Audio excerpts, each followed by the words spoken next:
Episode 5 of Murder Drones. Most people put this at the bottom of their list, and for a decent amount of people, it's considered the worst episode of the show. Even when I did my rankings video on ranking every episode, I put 5, I think, second to last. But I'm still not 100% sure if I agree with that. 5 definitely has a lot bad about it, but has some decent stuff here and there. Overall, I thought it would be fun to talk more about murder drones because those are the videos that do good on this channel, and I like talking about murder drones because it's a show I really like.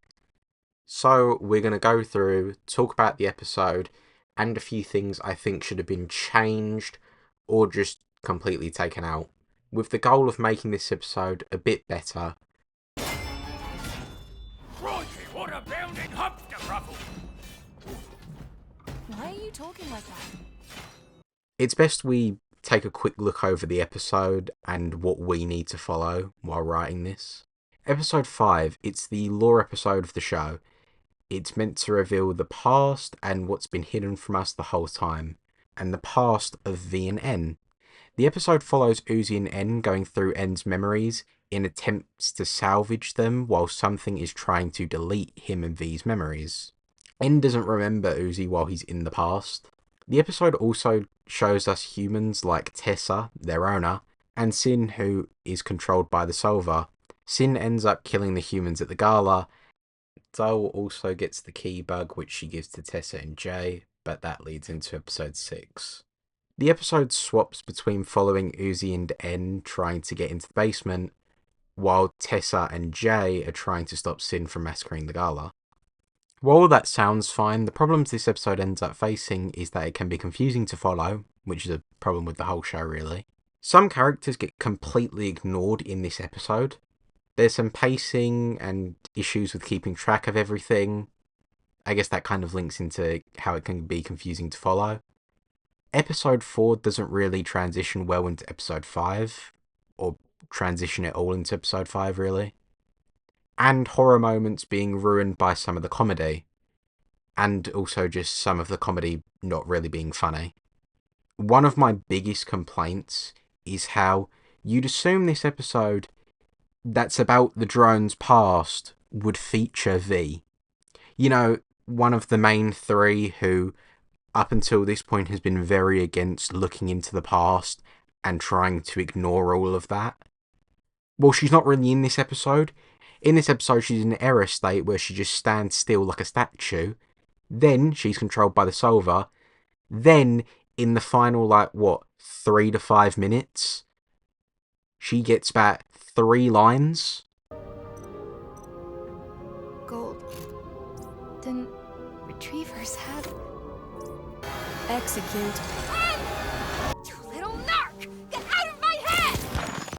It baffles me that V, the character who's been against digging into the past and is one of the main 3, is so pushed off to the side in this episode about her and N's past.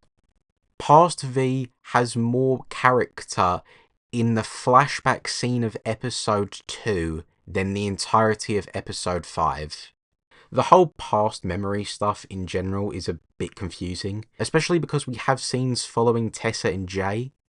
N and V aren't even there, so we don't really know how we're seeing these moments. We're in N and V's memories, but N and V aren't in the scene or the moment, so why do we know what's going on?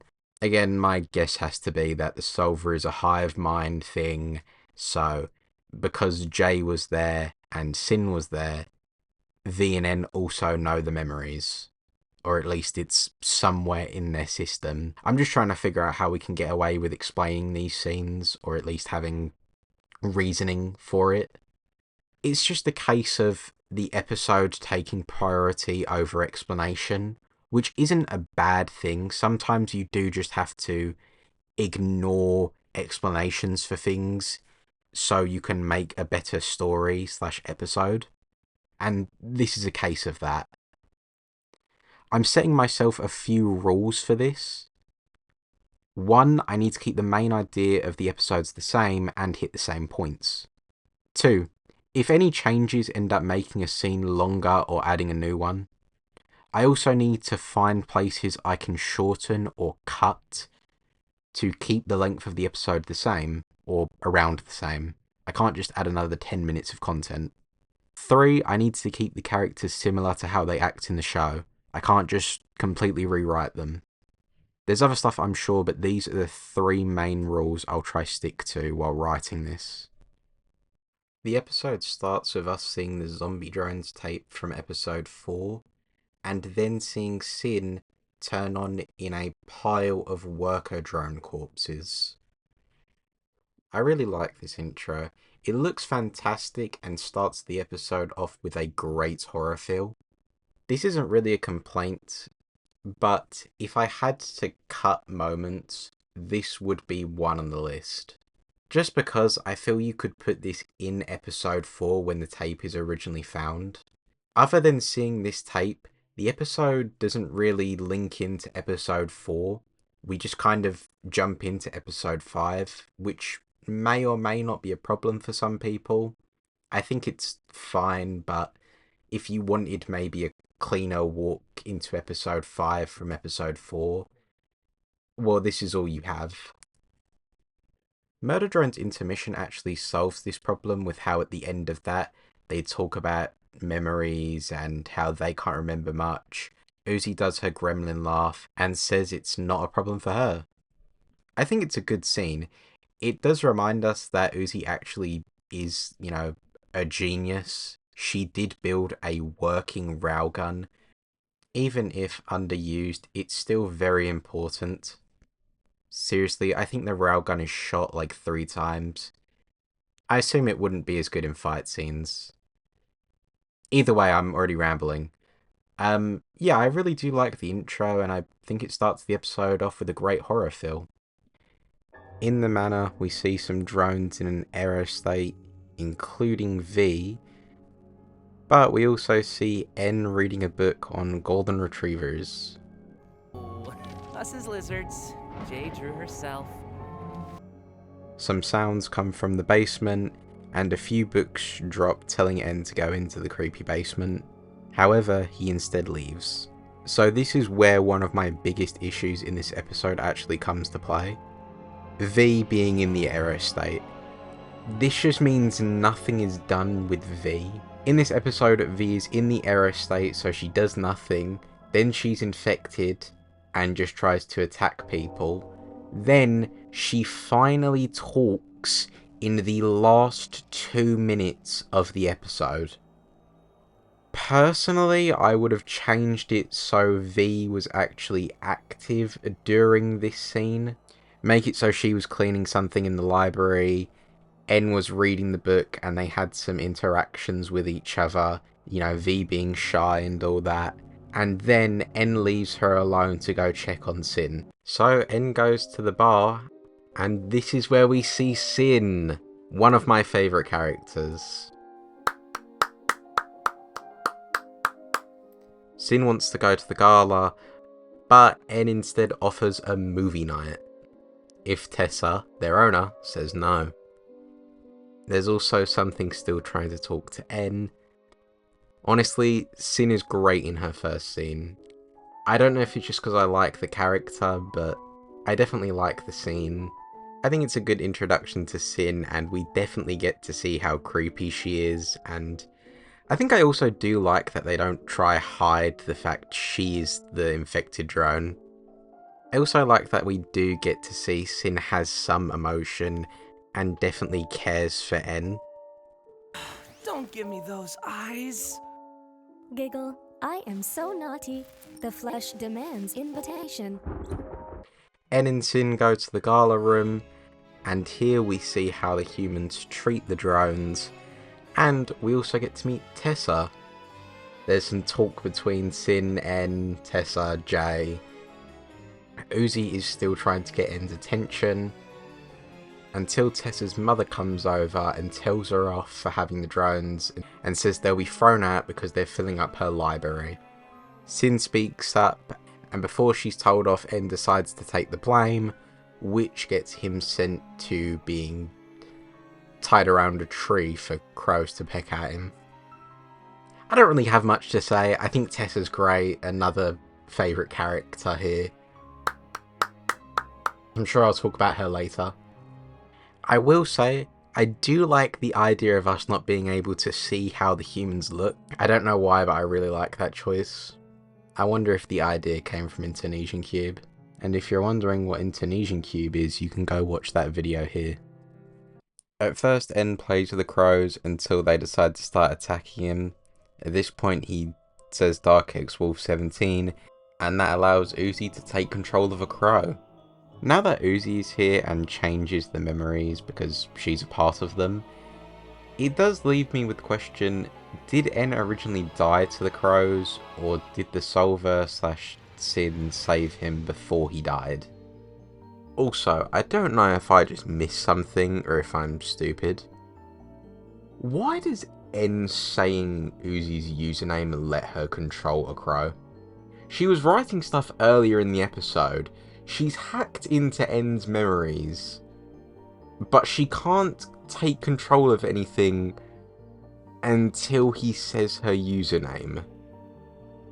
I think it's just something you're not meant to question and just go along with it. We see Tessa in her bedroom stuck to a chain. Jay doesn't help Tessa because their owners have already spoken. Sin shows off her other form and tells Tessa to stay away from the gala as she may be squeamish. With that, Sin leaves to go, well, massacre the gala. I mean, I like it. It's interesting seeing Tessa's room and just more of Tessa. But it's interesting to see the Solver/Sin having care for a human, even if it's to just keep Tessa around as a pet because Tessa didn't discard Sin, En, V, J, all their other drones. Uzi, now in crow form, tells us that we're in En and V's memories, or at least En's, and that something is trying to delete their memories, so she's trying to save them. They start walking to the manor, however, Khan comes into Uzi's room, which takes her out of the memories for a moment. This scene just ends up feeling more like a transition, and I hate that. This scene could have had them talking with Khan showing worry for Uzi, and maybe she rejects him because she likes the disassembly drones, or she's still mad at Khan for previous episodes. It's weird he's so calm with the disassembly drones being around when they killed most of the colony and made him kill his wife. Throughout the show, Khan actually has quite a few moments. In episode 1, he has some horror and fear over the disassembly drones, and because of that, closes the door, leaving Uzi to die. Other episodes show him trying to connect with his daughter. That's something I really like about episode 2, that we still see Khan actually caring and wanting to keep Uzi safe. Also, the drama between the disassembly drones actually being a threat. Episode 7 sets it up like Khan is going to do something, and then episode 8 does not deliver. It doesn't even let him interact with Nori. He doesn't even interact with Uzi either. In episode 1, one of the reasons Uzi made the railgun was to earn her dad's respect. However, the further we go into the series, the more these two's relationship just feels thrown to the side so we can focus on other things. So I wish this scene actually showed more from Khan, with him worrying about Uzi being with the disassembly drones, or just having him try build some connection. Especially because this is the last time they talk to each other in the show. Back inside the memories, we've reached the manor and the library is looking a little bit different. Uzi can take En out at any time, but, well, they need the memories, so they keep going. Also, why does Uzi know the basement is how they get the memories? Is that just a guess, or does, she genuinely know, oh yeah, getting in the basement will, tell us everything?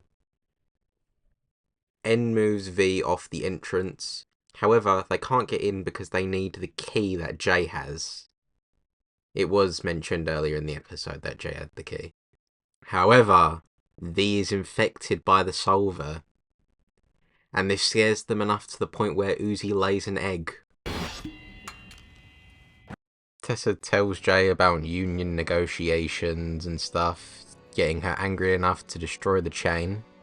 Now free, the two head to the gala to kill Sin and save everyone, even picking up a revolver and sword on the way. However, they run into N and an infected V. Uzi grabs the key, however, V starts to fight. So Jay and Tessa fight V while N and Uzi run off to the basement. Look, I won't question the teleporting around that happens in this scene, but what I will question is the fact the humans see what is going on. Now, if I am one of these humans, if I see two drones fighting, one of them with giant mutated wings, I'm gonna leave the party. I understand this probably didn't happen in the actual timeline because N wouldn't have been here at this time, so V wouldn't have been lured here. Let's just move to the next part. N and Uzi get to the library and unlock the basement. However, Sin is inside controlling a camera thing and kills Uzi. She begins to drag N into the basement, but then Uzi takes control from Sin, so now she's the camera thing. Oh, and V shows up. So Uzi drags N down into the basement, locking them both inside. This is where we see N and some of the others dead, as Sin was doing experiments or something with their bodies to make them into disassembly drones. Or whatever she was doing down here. And N makes a really stupid joke that I feel we should all agree just to cut from the episode because it ruins the scene entirely. Uzi is taken out of the memories as Doll breaks into her room. And with Uzi gone, this lets Sin take over and she's ready to delete the memories once again. Quick issue with this. I'm still not really sure what the fuck the plan was. In this scene, they see inside the basement and Uzi goes, "Alright, let's get out of here." I thought the whole goal of this episode was to get into the basement. We've been in the basement for 2 seconds and now we're gonna leave. What's... Did I miss something? Or, what's the plan? How do we save these memories? I feel that still hasn't been explained to us at any point. If it was something like, okay, we have to defeat Sin, or we have to survive longer than you survived originally, I'd be like, okay. However, it isn't really explained how we save these memories. We cut to the gala where the Elliots are giving a speech. However, it's interrupted by Sin looking horrifying as ever. Tessa and Jay burst in to stop Sin. We get a good joke, and then Sin takes control of all the drones in the room. I'm assuming she infected them before this happened.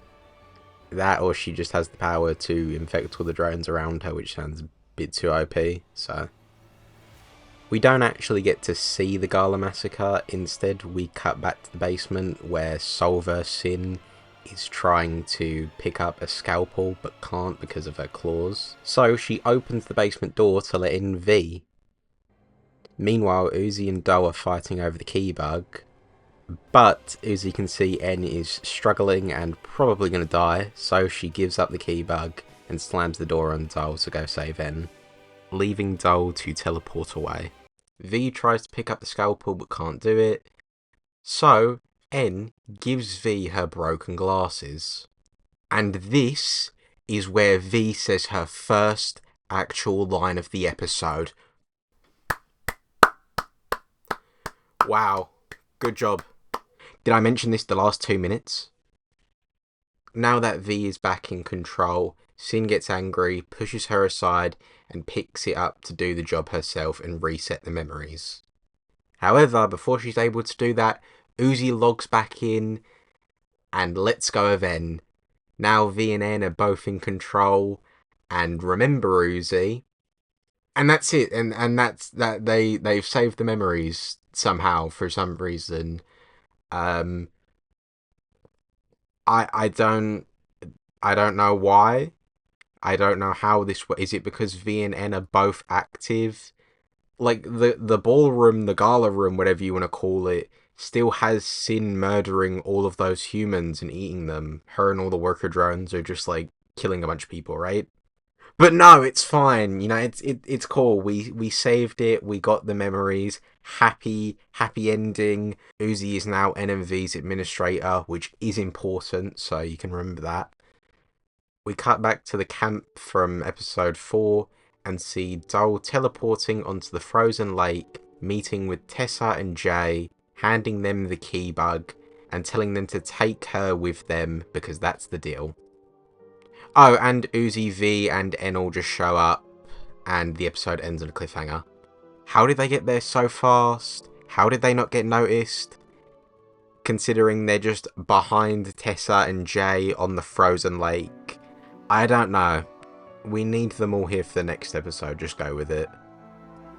Okay, that's it. I think I did a decent job. It still has a lot of problems, and I'll accept it's easier to say fix this, fix that, than actually go and write a script. I'm sure I've still made plenty of mistakes, but I hope overall you at least see what I'm trying to do and agree with some of the ideas, maybe even getting your own ideas. Home has a lot to enjoy. I think Tessa is great. This episode has a good amount of Jay in it. Sin is fantastic. Some of the jokes are funny. I also want to give credit to the music. It's fantastic as always. You've actually been listening to it in this video. Thanks AJ Despirito for making those. They're great. There's fun moments, good horror, and compared to something like episode 2, this is a needed episode because, well, this is where we first really see Sin and Tessa. So the reveal later in episode 6 wouldn't really work if we hadn't had time to see these characters and grow attached to them. Look, if you go into episode 5 with an idea of not taking it seriously, having fun, enjoying characters, jokes, then this is probably a good episode. The same with episode 8. If you focus on the hype moments and everything cool going on, it's fantastic. But take a few minutes to think and you start to see a bunch of holes and issues. I still do think there's plenty of stuff that should have been changed with this episode. My main ones being V. They really need to do something with V in this episode, especially considering next episode is V sacrificing herself. So just at least give her a scene in the library. Maybe she's talking to N. You could have had her interacting with Uzi, and this is a real time to have them build something. I don't think they have any real moments together from off the top of my head that I can think of. You're free to prove me wrong if I am. So I think maybe start the episode off with V actually active, have her there, and then maybe, let's say, when Uzi first gets pulled out of the memories by Khan, that's when V gets infected. Speaking of which, Khan, I think we should either do something with that scene or just cut it entirely.